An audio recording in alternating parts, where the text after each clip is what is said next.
Hello everyone. In this session, we are going to discuss about vocabulary and some tips about the best way to learn vocabulary. So, learning vocabulary is super important, not just from the perspective of academic success, but also from the perspective of social success. So, if you are blessed with a very strong vocabulary, if you know lots of words, whichever forum you go to, you would be accepted as you would be able to express your thoughts in a very creative way. Most of the leaders are most of the leaders put in a lot of efforts to develop their vocabulary. So whenever they present themselves, they are able to present very emphatically and clearly. Vocabulary also gives you a chance to be very precise whenever you describe. So you don't have to use many words, but you can use one single word to describe your thoughts. And of course, it is very, very important for test success also. So whatever test you are planning to take in future, whether it is IELTS or TOEFL or PTE or SAT or pre-SAT, for all the tests, vocabulary is going to play a very important role. Now the question is, what is the best way to learn vocabulary? I know that remembering words or I mean, trying to by heart the words is not the best solution. I would suggest the method of learning by discovery.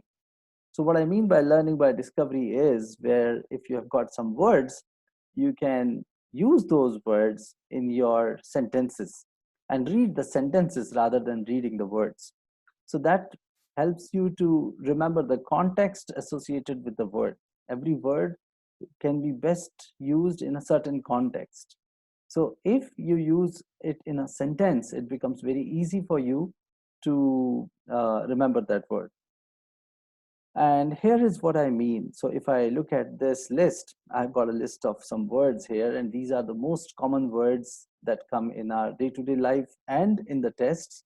Like for example, the word abate. Abate means to lessen in intensity. So the meaning of the word is given here: to become less active, less intense, or less amount. So for example, the rain abates after some time. Or you can say, I waited till the rain abated. The sentence given here is, as I began my speech, my feeling of nervousness quickly abated. So abated means it went down. Now, since the word is there, the meaning is there, a sentence is there, all you can do is write two, three sentences of your own on the same word, which is abate. You can always refer to Google and take out some sentences from Google as well. The purpose is to maintain a list of sentences which you can revise. Remembering words is a function of revision. So if you revise words, then only they will be committed to your memory and they will pop up at the right time. If you just read it once, it will be difficult to remember. And it will become a very cumbersome exercise also. So my suggestion to you would be to go for 20 to 30 words a day, not more than that. But don't try to remember them. Just make sentences on those words. So you are actually applying those words in a real life situation. You know the meaning, you know you have got one sample, and here it is my sentences, which are actually your sentences. So you would be writing them and you would be maintaining a log of your own words. Now, as you can see here, we have got a list of around 263 words which are taken out from the tests and various academic books. These are the most frequently occurring words. So my suggestion would be to start with this list. And then there is another list which I'll show. And this is again a very, very interesting way of learning words. I'll quickly share this screen so that you would be able to see it and it will make sense to you. So the second list of words comes from another document which is shared here. Just give me 1 second, please.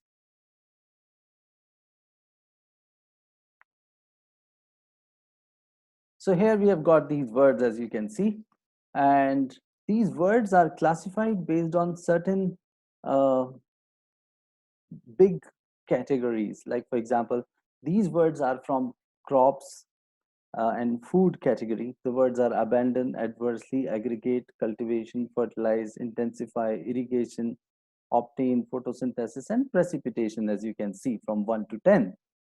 Although the words are very, very simple, the good part of this is, they have given a definition of those words. So you might be already aware of these words. But what is interesting is something which is, so there are certain exercises, something which is here. So you've got a reading comprehension exercise which is based on those words. So the same words are used here in a context.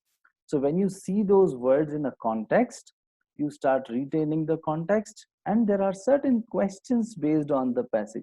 So it's not just about learning the words, it's about reading a passage and answering certain questions based on that passage. So it's a combined exercise, which is words, passage, some simple exercises on words, a reading comprehension exercise also in the same context, and the answers there. So after the exercise itself, you don't have to go anywhere, you can get the answers here itself. So this becomes kind of a self-fulfilling cycle. You don't have to depend on somebody else, and you've got the word, you've got its meaning, you've got its exercise, and you've got the answers. So you can keep on doing it with the I mean, in kind of a discovery mode, rather than somebody pressurizing you and then you submitting somewhere, somebody telling you the answers. Here everything is there in front of you. The only thing is that you have to develop a little bit of discipline for yourself, that you do not see the answers before doing the exercise. And this is something which is very important. All the successful participants have a lot of self discipline. Teachers are good and they can definitely help you a great deal, but it is your self discipline which is going to help. So don't look at the answers before doing the questions, and do these exercises regularly. These are some very, very simple words. You can easily go do around 4 to 5 exercises on your own. And in case you have some difficulties with some words or some exercises, if there is some kind of gap in understanding, you can always ask me and I can help you in the session. So this is the second skill I want you to develop. What we are discussing here are some additional skills apart from reading and writing. So when you are going for a reading comprehension exercise, actually a reading comprehension exercise is a collection of words itself. So if you know lots of words, it will be very easy for you to read and interpret and understand that exercise and answer questions. So from that perspective, um, having a strong foundation of vocabulary is extremely important. And I think this method of learning by discovery would be of great help to you. Thank you so much.